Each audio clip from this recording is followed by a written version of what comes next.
Gems. And welcome on into Hidden Gems episode 2. We have a very special guest with us this week. Enenra, what's going on, my dude? Not much, man. Usually, I think I stream on these days, on Wednesdays, 2 to 4. It's kind of my way of, like, chilling after working on some projects. But today, kind of felt like this would be a cool thing to do. So I'm doing this instead. Yeah, and I think it. Hell yeah, man. Welcome. Thank you, guys. Additionally, we have Fish, as you may know from the When Worlds Collide podcast, and Undead with us. What's up, everyone? Oh, hello, guys. Undead, how's that? Undead. Yeah, Undead, how's that dinner, bro? What'd you end up getting? Chicken teriyaki from Subway with lettuce, tomato, spinach, honey mustard, mayo, and some other sauce. Jesus. I'm not a big mayo guy, but that does sound like it slaps. Sounds like a Frankenstein sandwich. I'm not going to hold you, but it is a little weird to get teriyaki from Subway. Subway's already sketch, but... Yeah, teriyaki chicken, honey mustard, and mayo. Like, Jesus. I mean, it sounds good to me, but, I mean, the fact that it's from Subway makes me a little bit distrustful. Right. I trust Subway. Literally just the Subway. Well, we have 3 sandwich places here. One's overpriced. The other one's too far. And then there's Subway. And then there's Subway. Do you have Capriotti's over there? Nope. Have you heard of Capriotti's?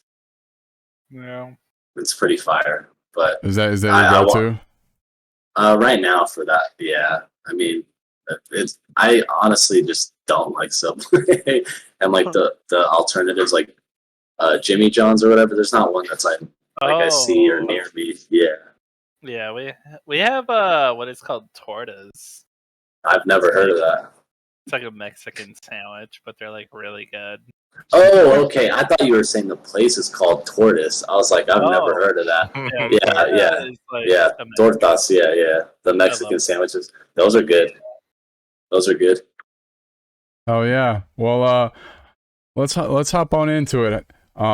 So go ahead and give us a little bit of a background about yourself, as far as your education, different projects you worked on, and kind of what you're up to right now.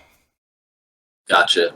So I kind of started in high school. I've always done like a little bit of game design through like just free game like engines or just like Game Maker, stuff like that growing up. So I kind of already knew I wanted to do that, but I didn't really know what to start with. And before I had an idea on like all the software out there, I just pretty much started with Photoshop in high school. They offered some classes that were college credits, and so I figured it's something I would want to do. But then I did some sports growing up too, and I wanted to go to school for sports. I wrestled in high school, but then like I kind of had like this renaissance in high school after I started messing with Photoshop and having more free time. And so I went to school for game art and design out here at the Art Institute. And I can't say it's like for everybody, and I don't think everybody needs to do that, but I'm the kind of person that like needs you to point him to a direction. So I kind of went with that first. And it actually, I think the most valuable thing was the people that you meet, the teachers that kind of like inspire you to teach yourself. I think if I went right after high school and tried to do that. So what I'm saying might sound a little different than like what the popular narrative is, that like college is worthless and stuff. I don't think it's worth what you're paying. But if you're someone who like values the time you spend there meeting people, I think it does do a lot for you. I kind of started my journey there, and then after I had like a portfolio reel thing, I wanted to send you guys the videos of that too, but it was kind of cool. We have a mall out here in Vegas, like it's called a Fashion Show Mall, so it's on the Strip, and they pretty much like they give you like all the specifics and everything, but you set up a booth, and like depending your program, you have like a portfolio thing you do. So I had a playable demo for a game. It was pretty rough because I'm not like a programmer. That I went to like the school for art. Yeah. So it was pretty rough on programming, but I literally spent the night before too on the phone with one of my friends who was going to college in Iowa, and he's like telling me like we're both on Unity, and it's like 4:00 in the morning, and I have to be at the mall at 7:00 to do my reel. and I'm just like, all right, why is this breaking the game? Like, why is this? And we're just kind of figuring it out. And like it kind of, even though I was disappointed at the time because like it's like your first thing after college, and a lot of people stopped by my booth, looked. I got some people like who took a business card and stuff, but I didn't get a call back. But the reality is, it's like so difficult, near impossible after college, especially since you haven't like specialized in anything yet, and Right. and you're just kind of giving her. And not to mention my demo, besides the help from my friend from Iowa who kind of helped me like the week before that last day, especially. I didn't really have anybody that I collaborated with in that class because I kind of found it hard to like connect with a lot of people in college in the game art program. I like connected with some people really well and some other people I didn't. And for this one class where we built our demo reel, it just happened that I didn't have anybody who like I really connected with. So I did my project alone because I felt like it would kind of like have been hard to deal with like some of the people that were a little bit more wishy-washy. Maybe because I took that, I started taking that class early on. Like I think maybe like my late second year or third year, and so like it just ended up being this thing that kind of bit me. But I ended up putting something together that I was pretty proud of at the time. I'm still proud of like what I did, but now like it's it's I look at it all as a lesson and a stepping like to step forward. Absolutely, bro. So I gotta throw it back here for a second. You said you wrestled in high school. What weight class did you wrestle? I wrestled 38s and 45s. Okay, hell yeah, So- bro. I had a couple of buddies that were really good wrestlers. That's why I asked, but Oh yeah, you're from a state where that's a different level, though. Honestly, here in Vegas and Nevada, there's a pretty strong program, like strong programs up north, like Reno, like the other cities, because there's really nothing much in Nevada. And then I just went to a school that like had taken state twice, like in 2010 and 11. So like the dynasty like had kind of started to like go down, but I still wanted to be in that program just because I grew up doing judo too, and I saw wrestling awesome. I saw wrestling as a way to try to get into school. And like thanks to my coach, he kind of tried to plug me in a couple places, but it's really hard to get like anything really that makes all the sacrifice and still having to pay out of pocket to live somewhere else, worth Right. it. Right. And like I said, I just kind of had this like renaissance with art in my life again because I've always drawn and liked to create art, but it became this thing where late in high school I kind of felt like this new freedom to express myself and kind of tell stories, and I fell in love with video games again because that's around the time I started playing online, and I was like, dude, this is like what I want to do. Like it's it's worth the fun and the hard stuff that comes with development. But so Yeah, I think with most people in development, you kind of just like learn about it for fun and everything, and then like you realize you don't know what direction to go in, so like you kind of learn everything until you find like what you really love to make and develop and everything. But I was kind of down that road too for a second because I went into Photoshop and then straight into I tried working with Unreal Engine. And I was just yeah. like, I don't know anything about anything in this Oh. industry. So, There's actually, Yeah. there's a really unlike you, I gave up on it. So, but And those are very different things too. You're like Yeah. basically saying like, oh, I like design, and then you're like, oh, but let me design the whole level, like, and Right, like yeah. without like knowing like what the file types are, or, like all that stuff. I knew absolutely nothing. I was just just messing around with the program, seeing if I could do anything with them.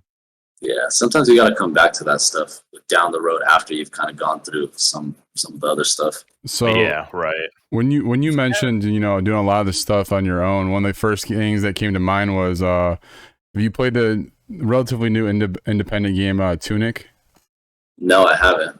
Highly suggested, but that guy did a lot of the game on his own and kind of outsourced for different things like music and marketing and whatnot. But the job he started was like kind of like all on his own to begin with, which is kind of crazy to think about. Yeah, first 7 years he developed the game by himself, and then he started tacking on like some new help for like the end of the game. 7 years is a long time, but it's Yeah. crazy. It's crazy because like at any point, like someone could have been like, "What are you doing, man?" And like he could have felt pretty down about it and quit on that. But it's like we're just like used to like the fact that like these AAA companies and stuff are making a game in like a year and then have the second one already like on the way. And it's just like when you have the ability to scale like that, but you know, but 7 years is a long time on the project. Mm-hmm. That's I'm gonna have to check it out just for that reason. Yeah, it was totally worth it. I mean, the game is just absolutely phenomenal. I haven't beaten it, but I've put a few hours into it, and I just after like hearing that he basically made the game by himself, I was just absolutely flabbergasted with how good the game was. It's pretty crazy though how long indie devs will stick to a project. Because there's another game too called Death Trash where it was a solo dev who also worked on it for like 7 years until like last year or 2 years ago, I think, during COVID, and then he barely started getting staff for it. And then you have like AAA studios who like they panic if they have to spend like an extra year on their project. Yeah, Right. dude, half a year. Half a year, they're like, no. It's just like, especially when it's tied to like movie releases or like other products or whatever. It's and you end up always like almost always getting something pretty crappy. Yeah, it's not up to the developers. It's the people higher up. They're just trying to hit those quarters, whatever, like the Q4 sales and all that stuff. And that's why we get the products that we get nowadays for AAA games. They always want to release their games at like specific times, but it's like it does not hurt them at all to wait a year. Right. Hurts the Especially shareholders. if you're a AAA studio. Yeah, it's always the people up top who want to rush things. Yeah. I mean, look at Infinite. Look at Battlefield 2042. Yeah. Yeah, they So had it's to wait alright. about a year. And it's still trash. There are cases too, though, where like I think Anthem was a good example. I think they had like 8 years to make that one. Jeez. And it really didn't amount to anything. So much potential, dude. I am so sad about that game. It didn't even like last a year. That died. No, bro. If EA didn't absolutely shaft BioWare, that game would have been on par with Destiny 2 nowadays. Yeah. It also affected what's it called, Mass Effect Andromeda's development too, because all their devs were on Anthem. You're hurting my soul right now. You're talking about my favorite company. Yeah, not only did you stab him, now you're twisting the knife. Yeah, dude, I'm bleeding out over here. BioWare is literally my favorite game company of all time. BioWare made like the best games back then. Oh, I do, trust me, I know, and I'm just sad that there's nothing now.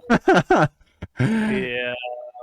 Hey, Enenra, though, you said, or you had mentioned that some of the teachers that you had, I don't know if you're referencing college or high school, were positive influences on you, kind of pursuing this industry. So would you kind of put that at the top of what kept you going this direction, or what other things have you encountered that were positive influences on you?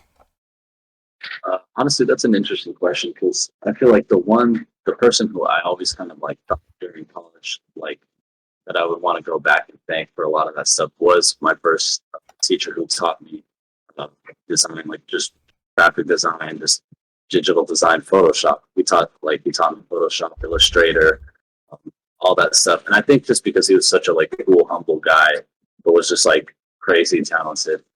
And his name was Mr. Schmidt. So he ended up getting married to my English teacher too. So it was kind of cool, like just seeing like these people connect and like being in both their classes, knowing they're like good people, and like seeing this guy who like he was teaching art, so that's how he made money, but he still loved doing design and passion like projects for people. So like he would show us his commission work and everything, and like just trying to figure stuff out. He never kind of like made you feel like there's a limit on what you can learn. Like he would laugh if you're like trying to be overly ambitious, but he would try to help you to the best, and then I had another teacher in college too. Her name was Lee Harmon. We just called her Miss Lee. So she was super cool too. Like one of those teachers that's just like young, like at heart. Like she would talk to us about Invader Zim, and like a bunch of other shit that people like relate to them on just like their own childhood. And she would show us what she was doing too, because she was trying to get like her master's or I can't even remember, but she's like showing us how she's like building an aquarium or like a sea life. So like, and it's just like I think those people just like more so just showing you that they're not jaded from like the whole thing, because like with art, anytime you do art, like people have different visions on what they want, and especially with commission stuff, sometimes you get kind of burned, is what I call it. You kind of get burned where people leave you hanging, or you put time into something to try to present something, and then or like sometimes you right away people not really wanting to like give you a shot on expressing what you think like is best. Like, of course, people have to come to consensus, and at the end of the day, the person paying you is right. But it's kind of cool when they trust you, and like you can tell that they're genuinely happy with what you end up giving them. Yeah, I think the biggest part for like professors and teachers, one is to like have knowledge on the subject that they're teaching you, and then the second part is having the passion to actually teach you. No doubt. If there's no passion, then you're not going to really inspire your students to make them want to learn what you've learned. So it definitely sounds like the professors you had at least showed some sort of passion. Because I know I didn't get that with most of the professors I had in college. I'd say my teachers are kind of the same way too. Like, a few of the whole game dev degree in my city is very new. So like one of the teachers we have is actually like a multi-role teacher who like makes board games. He has his own folklore band. He's graphic designer. He's trying to get into game development. So they're like all multiple roles, and it's kind of crazy though, because like game development itself, you kind of need the passion for it in order to get through it, and that's kind of how the industry relies on it. Yeah, I agree with that. So those were some of the positive influences you had. Are there anything that like stands out that was like ultra negative that almost kind of held you back from pursuing this? Honestly, I think that's something that I could have encountered more like after college and high school. I think like up until that point I was pretty I'm not sure what the word is, but I was pretty like idealistic in what it would kind of come down to, which is just like pushing as many buttons as you can, like trying to get everywhere where you can, and constantly like refining your abilities by whatever you want to do. Like I was told a lot of times like in college that like they want somebody who's well versed in this and well versed in this, like knowledgeable and like all these different aspects. And while that's true, like it's at least from what I've observed, more people that I see get hired are specialists, which are people that just pick one thing that they really like about it, and that's what they focus on. Because like you get hired for that, then you can learn to do other things within like the company or like a project. Like you can always volunteer to do stuff, and then people that are already doing that for the project can help you learn it. But it's just like being a generalist just ends up being good in the beginning, but if you're like a generalist, you're never going to be like in like the top or like as good as some of these people at like sculpting, which is like what I really like to do, like just character design specifically. So like I still need to like kind of learn more of the texturing softwares and different stuff that's like offered out there. I pretty much just have used like a Substance Painter and like any derivative of that. I've tried Quixel. I've tried a couple softwares that kind of all feel the same. But what I was saying is that when you don't really have like something you're really good at within the industry you want to work in, the problem is you're put against people that are really good at that, because that's what you're applying for. If you're applying to be a generalist, then then the generalist who has a specialty is going to win. So you still want to be really good at something over everything else. I think once you put time into it. I was going to say, it's actually where it's going at for the project I'm at now, because it started with a bunch of generalists. But as we're progressing further, we have to keep acquiring more specialists. Yeah. It's like, because you don't need a bunch of people that can like basic level build or model like a barrel or something. Like you need people who like can do one aspect of the game really good. Yeah, like animations and rigging, which is what we had to acquire recently for. Yeah, and that's like the hardest thing besides like sound. Like a good sound person, I feel like rigging and animation, because no one honestly wants to do that.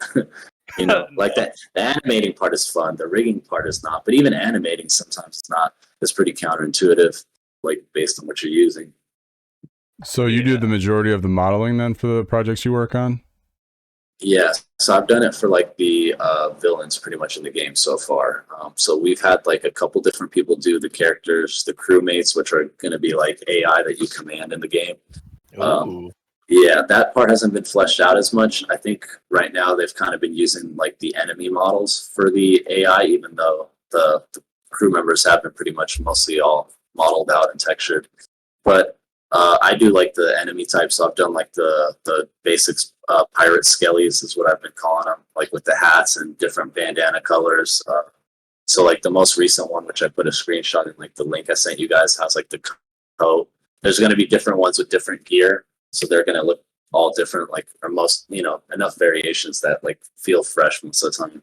I recently did like one of the magma scaly, since a part of the game is that like there's gems that all have element powers, but there's like some enemy skeletons that end up finding those fire gems, and then they're turned into like a weird like magma looking fire skeleton thing. So I did that. Okay. Yeah, That's pretty interesting. Yeah, I put a screenshot of it in the link I sent to you guys, and that one's pretty much like pretty simple model, but it's just like a lot of emissives and like kind of using like a height map to create the illusion of the cracks and all that. And then the other one I did before that was the first boss battle, which is supposed to be like this scorpion skeleton looking thing. And like I've also designed like the UI, like the health bar for that. So for everyone listening, what is the game you're working on? What's it called? What's it about? I know we're all familiar with it, but like, what would be your selling pitch if if you're to describe the game to some random individual? Say you're at one of those events showing off your game, like you mentioned, with the project you were working on with the individual from Iowa. Like, what would your pitch be for the game? Yeah, give it like elevator pitch. So this project I kind of actually got brought into by some guys who messaged me from, I think it's called Stylized Substance. Let me see actually, because I still have it. Stylized Stations World of Artcraft. So it's like a huge Discord I was on, and I posted my portfolio there, and like these people invited me. And so the project is called Pirates and Plunder, which the funny thing is when we were coming up with the name, we were just spitballing into a thread, and I said Pirates and Plunder, but I put Pirates apostrophe and apostrophe Plunder, like trying to be cute with it, and then I got no likes, and then down the thread somebody else put how about Pirates and Plunder, and they spelled out and like that one got like the most reactions, and I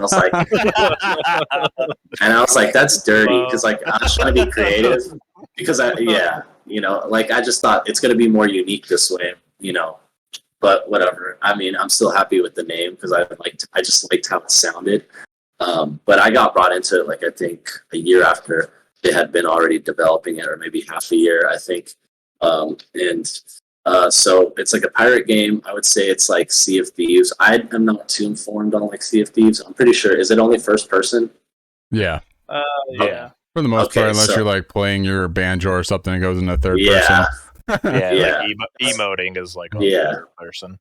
That's what I kind of figured. So like this game, I would say is like Sea of Thieves, except it's in third person, so you can see your character, which kind of to me makes cosmetics and stuff actually more intrinsically valuable. Yes, because you can see them, right? And so like that's it's pretty much like Sea of Thieves, but there's a lot more like ties to magic, like the enemies also being like infused with this magic. So kind of like God of War 3, where like there's different enemies like that are the ice, and there's some that are like the fire ones. So you have to use different attacks. So I think I have one of those. Sorry to cut you off. No, you're good. You're good. I don't want you to lose your thought either. I think I got one of these fire villains pulled up on the screen here for anyone that's watching right now. I believe this is the one that you dropped into the Sandlot Discord. It looks like we got like a skelly. He's kind of like lava built. Yep, that was the most recent like character one I've done. Yep. Okay, so does this guy have a name yet?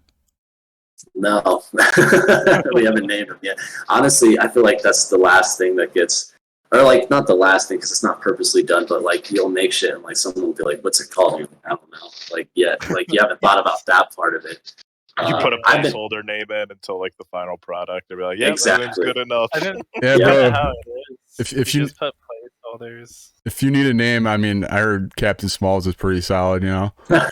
Captain God. Smalls. That was his. Captain That was- Starfire. That was his name before he became infused.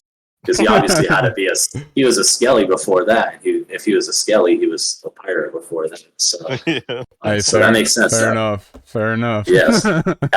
Captain Small's Easter egg confirmed. But yeah, that one was like the most recent character. I've done like some environmental assets too, because like we don't really have an environmental person. We basically, that's like the one thing we'll all kind of do as like a just for fun and to like practice something. We'll be like, all right, well, what do we need for like the level? Because the level looks pretty barren. So I made some fish one time on there. I made the fire crystal, and then I also had to chop it up, which was like a pain in the butt because like after I sculpted it, I retopped it. I like basically had to like chop it up in Blender, and I can't remember what the function was because there's this guy that like works with us that's like a Russian guy who like he was helping me rig because that was a big learning curve for me, was having to like learn to rig paint weights again for these guys because I've done that for all the characters so far that I've done. And this Russian guy would just like laugh at me, and like I could tell he was like frustrated because he had done this a couple times now because he was the one who like rigged and animated the AI characters. Yeah. And I'm just like, dude, but it would be funny because I'd be like, what time is it over there? And it was like 2 p.m. for him, I think, or something. And it was like early for me. And I would like hop on, and eventually he'd be like, hey man, it's like 8 p.m. over here now. Like, because we'd be working on like stuff and he would have to get off. And yeah, I forgot the question, but I felt like I had to tell that real quick. Yeah, absolutely. I guess a selling pitch. Yeah, I mean, we're just like, it's just more of like a spell casting like RPG player game with different guns. It's just like I think there's not a huge influx of games in the pirate genre. I think it's just something a little bit different from Sea of Thieves. I've tried to play Sea of Thieves. It's fun. I'm not knocking the game, but it's just a little bit different. Like I said, I kind of like the third person feel of the game. It feels a little bit slower, you know, mechanically as far as like running and stuff. Not huge slow. I don't feel like I'm kind of zooming everywhere like I do in some like first person RPGs. It's got like more of a methodical feel to it. Yeah, especially with the AI. Again, I don't know how Sea of Thieves operates. I don't know if there's AI like characters in it, but like that's a big part of our game too. It's just like having your ship, and I mean, it's kind of just for us a little bit more. It's just a different take on it. Different vibe. Yeah, we haven't played Sea of Thieves in a minute now, but we grinded it pretty hard for a solid while, and like for the most part, like the enemy AI are like literally all skeletons. Yeah, and they're not like the most in-depth AI enemies. Like most of them just have like a sword that they swing at you with, and then like they have like a pistol or like a blunderbuss that they shoot at you every now and then. And when the game first came out too, they had like skeleton bosses and everything, and they had like a couple mechanics, but for the most part it was all like a pretty simple game. I think the point of that game was just like to play with friends and just like sail the sea and like get treasure and all that stuff. I mean, and that's like what everybody kind of wants from a pirate experience. I mean, our game is not like, we're planning on it eventually being online, but like that's something that like on a smaller scale we haven't been able to think about, like, or kind of we've thought about it, but we haven't attacked it yet. You know, that's like one of those things like we would want to handle it after like the game is like published and we've got a little bit of money like coming in that can help us, you know, do that, because that's something a little bit more long term. Like we see like these big studios struggle with having like good servers and like or like desync and stuff like that. We don't want to like be too ambitious. I feel like in some ways that's always a symptom of like actually finding people that are passionate about the industry and the project that you're working on, because everybody wants to be like, oh, what if we did this? But you know, we have to kind of like get our demo out and like be very simple with a lot of it first, and then you know, once we can always build upon it. Yeah, how's the old saying go? Like too many chefs in the kitchen, but like with your ideas. Yeah, exactly. People steer it different ways. Pretty easy to overscope in game development.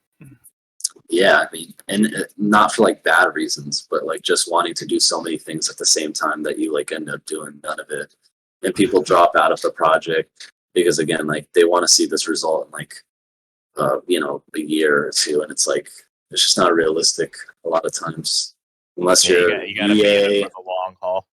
unless you're EA or Activision, some studios that are just like have people behind them and have been doing it for a while. So do you guys have like a roadmap or a timetable as to when you want to like start like beta testing or something like that? Yeah, we've wanted to like we were kind of aiming, I think, towards like this summer. It might be a little bit after the summer now. I feel like right now. Yeah, yeah. Oh wow, okay. Yeah, it's been pushed quite a bit. We wanted it like in the originally like spring. It got pushed like summer. I think hopefully the thought like the ideas. There's I can tell you the parts that are pretty much like fully developed. Like the first island that you start on is pretty much like completed. They're building like the level as far as like the magma skellies. You kind of run into them in like a cave because they're going to be emissive. Like they're going to have these lights. So the idea is they're going to look a lot menacing and like dark lit. Yeah. The boss battle is kind of a headache because it's like a scorpion thing. So the animating process takes a bit, and then just like that whole aspect of it too. So like I said, it's become something and pushed a little bit more and more. I think the pandemic has affected that a lot. People have had to like take second jobs and do stuff. Like I said, I mean, I know at least here in Vegas, like things have been raised outrageously where like people you can't find many things that are like cheaper than like 2,000 out here for an apartment, and that's like I believe low. that. That's low end in a lot of places, but like for what people are making here or were making, it hasn't caught up. So I imagine the problem is pretty much everywhere else. It definitely is. Yeah. So we've kind of lost a little bit of momentum, but we definitely know what needs to be still completed to like get the demo out. I have a build of the game that's like pretty far along. We still get like funky like little glitches where people like characters move. I know that was recently fixed with the AI because there was like weird collision errors, and I tried to ask for a build of the game to kind of get to you guys today to kind of show off, but I couldn't do that. I don't know. Dude, hey, whenever you got something like that ready, you let me know. I'll be all over that. Yeah, so we'll definitely like stream it or show like what we have. I just don't want to show something that's a little bit like further from what I think we want to present it. Hey man, absolutely. Take your time. Yeah. I'm excited now, but take your time. Yeah. So I tell people like the social medias and stuff to follow for that though. Like if they want to see like the updates for it too, we have a Twitter and Instagram. So that's stuff that they can check through too. So I kind of try to give a little bit of sneak peek when I can to the people though. Yeah. So for those that want to support Pirates and Plunder, is that what they search on Twitter, Instagram, YouTube? So I would say the best way is to follow like the studio Twitter and Instagram. So we do post about Pirates and Plunder on there. They could also go to the website, but the website's basically Sygo Studios, and that's the same handle for Instagram and Twitter. So Sygo being SYGO, and then Studios STUDO. I'm not sure if there's an S at the end or actually. I haven't really seen the name recently, but let me see. I'll fact check this right now. All right, yeah, vet it real quick. Yeah, because that I mean you'll find it regardless. I think with the S or not. Yeah, so there's an S at the end of it. Right. So they could so they could follow the Twitter or like the Instagram, and we have like I think the like our first kind of like look at it, like our first little trailer that we put together for Pitch Your Game. It's not like super clean edit. We don't have an editor for this trailer, but they can kind of see what it looks like and just see like the general movements and what the idea is. Oh yeah. I'm looking at your Twitter right now. Damn. Yeah, so that's and that's not the actual island. That was kind of like a test island. We have like an actual bigger island. Let me see if I can actually steal a screen. Let me see if I can steal a screenshot of that. Well, thank God we have Undead because I already spelled it wrong. Yeah. So are you planning on releasing this on Steam? I'm guessing. Yeah, that would be the first place. I think it's Right. kind of the most accessible, and like I think that's the best idea. I mean, I don't even know how we would go about it for like consoles. I remember when I had like an Xbox 360, you could play people's like published games pretty easily. I don't know what the process was back then. That was when I was in high school. Yeah. Now I Yeah. imagine if you want to get it on a console, it's probably a little bit more difficult. Not sure You though. Maybe probably not. need a publisher for it, I'm assuming, because they're Yeah. It's a lot of headache if you're trying to Is put it there- on console nowadays. There's Yeah. been talks in the past saying too that like, I guess trying to put your game on consoles kind of like gate blocked, that you kind of need someone to actually get it there for you. Yeah. Honestly, I wish that like with this stuff, it was more intuitive, like Spotify has allowed people to do with music and like podcasts and all that. You know, like if there was a way where like you have like a like preset publishers from like different services that could publish for you on somewhere where, because I think even on Steam, I'm sure there's certain things you can't do. You know. Are you familiar Right. with GOG by any chance? Dells just brought it up and said they were well received by the indie scene, I guess. No, what's that? Oh, GOG and Humble Games are pretty well used. Are those publishers? I'm not They're familiar. I've heard store of GOG platform. before. Yeah. Yeah, you can GOG. put your games on there, but what you can do though is, so if you put your game on Steam, you can sell your keys elsewhere without Steam taking the profits on another store platform, Yeah. like those platforms. So you would pretty much recoup like 100% of the proceeds. Damn, that sounds pretty legit. What was the That's second one you called? or GOG. What Good is old that? games is what Dells said it stands for. Good old games. So it's not G. It's GEO. G. GOG. Yeah, it says both a GOG. publisher and Good Old Games Revival Group, he says. Gotcha. I'm gonna have to check it out. That sounds pretty interesting, especially for like if you want to do like an independent project with just yourself, like that guy did for 7 years. That seems like a good way to go about it. People like that. I'm gonna have to check it out. Yeah, you got to make good use out of Steam keys because you can do a lot of stuff with those. As being a developer, you can put on a lot of stuff. Yeah, I feel like that's all stuff I need to ask our community manager about too, just because he's worked like a couple different like people that have probably used Steam keys, like Steam. Yeah, Humble Bundle and GOG are pretty much known good ones to make. Humble best Bundle, that's the other one you said. I was trying to get that one too. I was like, and then we started on GOG. They're kind of similar to GOG. They're like a publisher and a store platform. Oh, I think I've seen actually like their like store aspect of it. Because someone tried to like on stream, someone told me I should check out these like, I guess they're the games made by the same people who made Until Dawn. They had like a couple games that he like told me I could get for cheap on Humble Bundle. Oh yeah, Humble Bundle sells their games in bundles, and you can get like really good deals. Like a while back, I got the entire Telltale's Walking Dead series. You told me, I think. I don't know if you told me on stream. It could have probably been me. Yeah. Now that I think about it, I'm like, I think you said the same thing.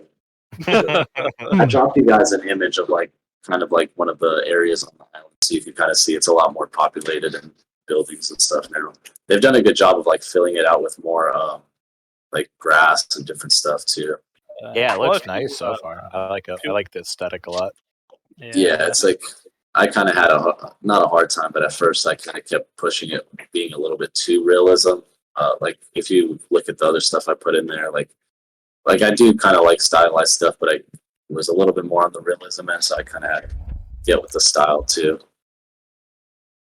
Yeah, But, I mainly look on them for the game development bundles because you can get a lot of software for like Unity and Unreal off it. Okay, cool. I didn't know they had software too. That makes it even more interesting to me because software, that's like one thing that I like. It's crazy how much money I feel like I spend on everything else, considering that I have to spend on software too. I used to buy a lot of software, and then I never end up using any of it. Yeah, I should check my credit card just to see what stuff I don't use anymore that I'm still getting charged for. Now that you say that, yeah. So anyone that's watching the podcast live or on video right now, I do have a picture up of that video or that image you dropped us. So, like you were saying, it does seem like it has, you know, similar Sea of Thieves vibes. Were there any other like pirate influences that have gone into your like level and modeling design in the game? I don't think so, honestly. I would say that a lot of it's just been kind of like based on that Sea of Thieves aesthetic and kind of like most stylized games now, where it's a lot more simplified shapes and textures.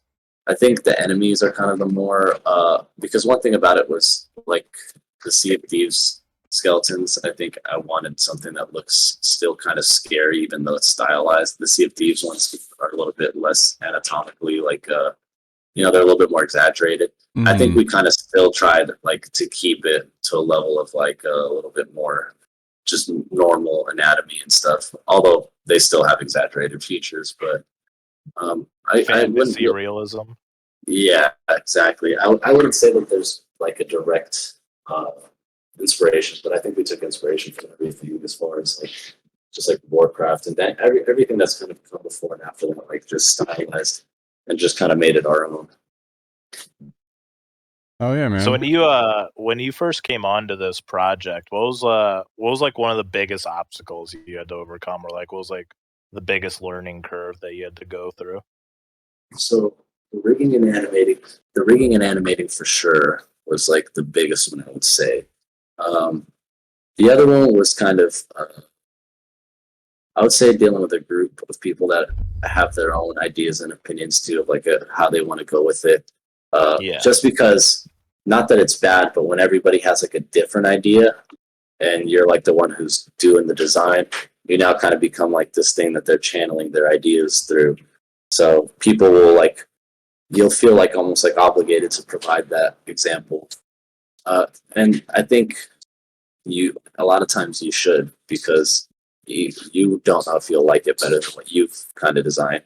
Especially when like you can't picture it in your head. If you could, maybe that's what you would have went with first. But when you put it on like a paper or like if you sketch it out, or if you decide to like kind of start sculpting it out in ZBrush or something to see what it looks like, I think that's key to being open to doing it. And sometimes that means that you have to try a couple people's different suggestions, but the result's always going to be better than if you just get satisfied right away. Every time I've had to like rechange how I interpreted the concept art, because a lot of the stuff I went just off of somebody's concept art. A lot of times I end up having to change it, and because it's like how I interpret it isn't exactly how they put it on paper. Or so you basically have to be a mind reader. Yeah, you kind of like you kind of have to interpret it, but like also you could pitch your ideas and stuff, but you still want to be kind of accurate to like what people are putting. And then there's other times when you have to kind of recognize that you have to take like a little bit of a liberty. So it's kind of riding that line of knowing when something you kind of make your own or interpret, or like if there's something that you kind of have to try to be more accurate or ask for more reference. Awesome, man. So as an independent developer, I'm assuming there are some indie games that you enjoy yourself. Do you have like a handful of them that you like, or do you have a favorite independent game? I have a handful. I don't really have like an extensive knowledge on a bunch of the probably more low-key ones that people like, but I like just kind of dumb ones sometimes. Like I like Gang Beasts. I think the whole game is so fun. Like I don't think like Ragdoll Effect will never not be funny. Like that's always just so great. I love it. So, and it's just like so funny that it's like that game that you played on the keyboard, QWERTY or whatever, and it was like, and maybe wasn't QWERTY, but you had like A, S, D, W, and you had to use them in like really weird ways to run. It's like the marathon game. Do you guys know what I'm talking about? Q-Wop? Yeah. Yeah. Okay. Yeah. So like that, God, where like so funny. where like every button is a limb. I think that's pretty like super funny. I like Cuphead just because of the art and aesthetic. I haven't finished it yet. It's one of those games that I'm like bouncing back and forth between because there's so many games on the back shelf. That's one of the games I've been playing. I originally got it to play with my girlfriend, but she said it was too hard. So I That's just, how a I lot just, of people were yeah. when it first came out. Yeah, when Yeah. I first booted it up, Fish's brother and I went to go play it, and we were like, "What the fuck?" It took us 30 minutes to get past the first level. Like, we were not expecting this.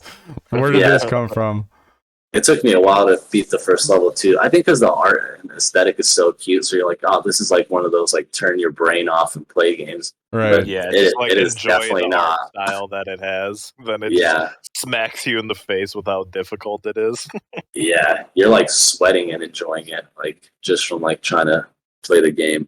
I really like that game. And then another game that I think is pretty fun. That's like indie again is another kind of like for me turn my brain off and just laugh is a Needhog. I don't know if you guys have played that game. Well, I have not played that one. What's that one about? But you're like, okay, the first one is a little bit more simplified aesthetically. Like it's almost like stick people art. But basically it's like you and you have a sword and the other person has a sword and they're just like stick people. It's almost like a flash that game. Yeah. It's almost like it's almost like a flash game, but it's so hard because like you can crouch also, so like you have to like bob and weave, and like the other guy, if he sticks you, you're like pretty much dead. But you can also like go the other direction and just run, and the guy could like throw his sword at you, and so then he's disarmed. It's just like simple, but I can't do justice explaining. It's like a 1v1 sparring Yeah. game, and like the objective is to like get to the other person's like side of the screen or like their Yeah. side of the map, and like you have to like go through like multiple like slides, I guess, or like multiple scenes just like for you to win and everything. The combat's like, so fun. There's just so many hilarious moments. The first place it's just so fast paced. Yeah, it is. The first place But my you like brain. disarm them sorry. too. No, you're good. You're good. I was gonna say the first place my brain went was do you remember that it was like Stickman Deathmatch on Addicting Games? You guys ever play that? God. That's the first place my brain went when you started describing that game. That's what it feels like. It feels like a game from that era, honestly. And that's why I think I like it. And then the second one I think visually made some upgrades, but I didn't really play that one too much. But I just like the whole idea that it's just a simple game that people could like have fun playing. Yeah. Just like those, like you said, the Flash games, the games from Addicting Games or Newgrounds. Yeah, and one of the other ones you mentioned, Cuphead, we talked at length about last week when we did our first episode of Hidden Gems. And then I know Gang Beasts, there's another game coming out that if you really enjoyed that, it might be your vibe. It's called, I think, Animal Party. I think that's supposed to be coming out relatively soon, right? It's basically I might have heard of that before. Yeah, it's like from what I was getting from it, it's basically like Super Smash Bros, but like animals that are kind of like clumsy, like like derpy fighting. Yeah, derpy fighting. Yeah, exactly. That sounds hella funny. I want to play that. Didn't they show that at last year's like Summer Games Fest? Not this one, most recent one, but the one before that. Yeah, they did. So I was actually kind of surprised we didn't see anything for it at this showcase. Yeah, I don't know when that's supposed to release. Actually, Time will tell. time will tell for sure. Will time tell? Maybe. Really? Sometimes. I'm gonna look up the trailer for that game after we get off of this. Yeah, Just because it sounds fun. It looks like a good time, man. Especially if you're a fan of Gang Beasts. Gang Beasts is a game I've yet to try, actually. I think you'll love it once you figure it out. It takes a little bit because you're like, how do I climb? And then Dude, you're like, the controls are so weird in that game. yeah. I think it's on Game did Pass? They add Game Pass, I think, a while ago. That'd be butter. Yeah, at Game least Base is still on Game Pass. I'm pretty sure. 'Cause Yeah. You'd probably, me and my friends, we played it not too long ago. you'd probably like streaming it too, just because it's Also, it's a whole fun time. It's just a Also, fun crossplay. Friday night drinking game to play with the Yeah. boys. Yeah. Well, hey, depending on what you're getting into after the podcast, we do like to do community game nights following the podcast, depending on what you're up to. Yeah, I don't think I've got anything going on. What time did you guys think? I think we'll probably close it up in the next 10 minutes here, but we do have a game for you to play, a little trivia game that we'll continue to implement as we go on here. And it's just a one question, a multiple choice answer for you here. So we're calling it Finding the Gem. All right, you got to find the right answer. Going in line with the name Hidden Gems. All I right. like it. I'm probably not going to Super be good at this clever. game. I hope you get it. And Undead, I don't know if we told you the answer to this one or not, but if not, feel free to answer as well, and we can track your guys' scores. Oh, okay. So here it is. What game names you the main character douchebag throughout the entire game? Is it A, Duke Nukem, B, South Park Stick of Truth, C, Borderlands 3 DLC Moxie's Heist of the Handsome Jackpot, or D, Jesus. or D, Destroy All Humans? Man, I could see it in any of those games. I Right? honestly, I played Destroy. I played Destroy All Humans, but not in a long time. The South Park game, is it the Stick of Truth? I'm assuming. Yeah. Yeah. I haven't played that game, but I almost thought of South Park before you even said that, so I'm kind of leaning towards that. But I'm gonna say Duke Nukem. Here you go, Duke Nukem. All right, Undead, which one you going with? I think it's South Park, but it's been a while since I played any of those games. I played the second South Park. It's so good. I played them both. I think I got you hip to it, didn't I, Fish? Probably, yeah. Sounds right. All right, Undead, you locking in answer number B? Yeah, I'm going with South Park. It is indeed South Park. Darn it. So Undead won. Enra, Yeah. sorry, buddy. 0 for 1. We'll have to get you back on to get you back to 500. To the bottom of the pit, I guess. Hey, man. Damn. Is that game good? The South Park game? Oh, it's amazing. It's literally like you're playing in an episode. Yeah, it's like it pretty much is. It goes really well with connecting to the show. Like, I'm gonna check it out. I will Wasn't say the first one based off of like Lord of the Rings? Like they're just basically making fun of Lord of the Rings and everything. pretty much. yeah, And the like, second one was more of Marvel, like with superheroes and stuff. right. I think their best episodes though have to be Black Friday, where they make fun of Game of Thrones. Oh, yeah, that's a good one. I got to watch that one again. Yeah. Oh my gosh. Yeah, I miss South Park. I haven't watched it in forever. It's so good. Yeah. But before we wrap it up here, one more time, you want to go ahead and just drop your social media plugs, the game, Yeah. name of the game, wherever we can find your content. Go ahead and let it rip. Yeah, let me, because you've already seen how much of a nightmare it is to like write and pronounce my name. I'm gonna drop a graphic in there actually for you, and then you can put it on screen, and I'll say it anyways if that's cool with you. Hey, that sounds good with me, man. Cool. Let me visit that link again. But I will say, I'll spell it out anyways. Meanwhile, I do that. So my easiest one probably is my Twitter, which is where I tweet when I'm going to stream and everything. I go by art_of_Enenra. And then my Instagram is artistic Enenra. So artistic, the adjective, and then Enenra, ENENRA. I'm actually just going to send it through Discord because I can't find it right now. And that's one of my weaknesses is file management. So, and then my Twitch is the artistic Enenra. So it's the same thing as my Instagram, but D in front. And I'm going to drop a graphic real quick so that you have that. But I don't know how I can stall real quick. Oh, you're good, bro. I can't find where I dropped the link to. Was it in our personal chat? Was it in the mutual with everybody? It might be in the mutual, but either way, what we can do is we'll just go ahead and drop that into the Sandlot Discord and say, you know, Yeah. this is where you can find an Enra. I also dropped your Twitter in the chat, and I will drop your Twitch and Twitter here in a second. Cool. And I actually just got the file too. Sorry, dude. Oh, But, no worries, man. yeah. No worries. That would be cool. Just dropping it there. Yeah. Oh yeah. Yeah. Here you go. It's sending. Hopefully today. Yeah, I just put it together real quick. That just kind of has everything written out because Okay. I can imagine people are like hearing me say every letter in the alphabet. Yeah, Well, but thanks for the invite, man. I had a lot of fun talking to you guys about a bunch of random stuff, but I have some game recommendations to go off now, so I'm excited. Yeah, man, we really appreciate having you on, and it's always insightful, you know, talking with people in the game industry.